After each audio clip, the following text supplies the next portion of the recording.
Ассалаумағалейкум, қайырлы күн достар. Қалайсыздар? Жалпы 17-ші сұраққа жеттік. 17-ші сұрақ батыс сібір жазығын тұран ойпатымен байланыстырып тұрған нысан дейді. Жалпы енді бұл сұрақты талдамасам айтпақшы жаңалық бөлісіп жіберейін. Алла қаласа онлайн сабақ жүргізуге ниетті екеніміз туралы қаншама сабақ айтылып жатыр. Жалпы енді батыс сібір жазығы және тұран ойпаты қай аймақта, олардың ортасында тұрған бір объектіні табу керекпіз. Енді жауаптар Мұғалжар, Алакөл, Торғай қақпасы, Сарыарқа тауы немесе Жоңғар қақпасы, немесе Жетісу алатауы деп атайды. Екінші атау Жетісу алатауы. Енді қараңыздар, мынау батыс сібір жазығы.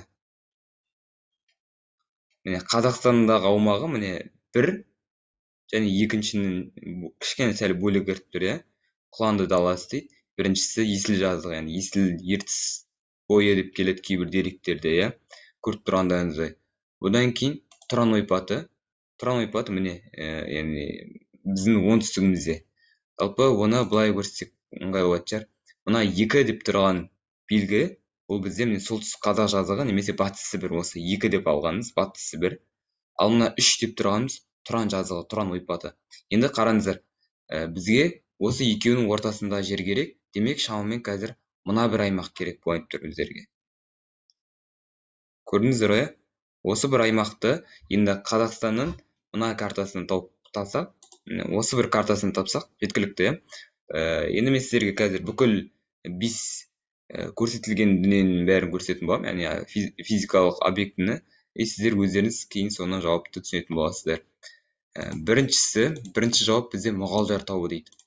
Мұғалжар тауы көріп тұрғандарыңыздай, мына жерде кеттік. Одан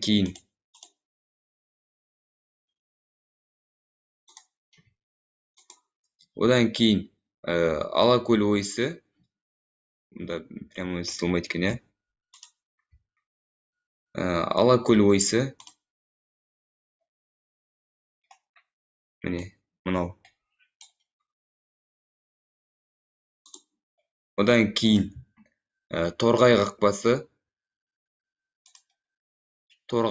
немесе Торғай, міне, Торғай ойпаты деп тұр. Жалпы Торғай үстірті болсын, жалпы Торғай осы аймақта, көріп тұрғандарыңыздай.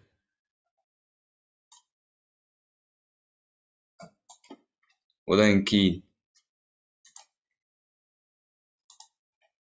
Сарыарқа тауы және мана Жетісу алатауы, осы екеуін тауып көреміз.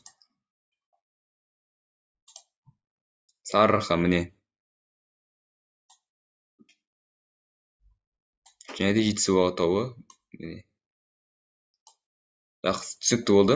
Дәл осыны енді екінші мана көрсеткен картаға салайық, сонымен объектіміз белгілі болады. Кішкене сәл енді дұрыс емес тұрып қалды.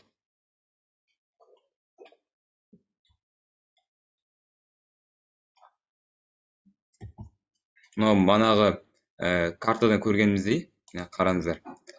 Мына жерде батыс сібір болды, мына жерде тұран ойпаты болды. Демек, Торғай үстірті шамамен осы жерлерде.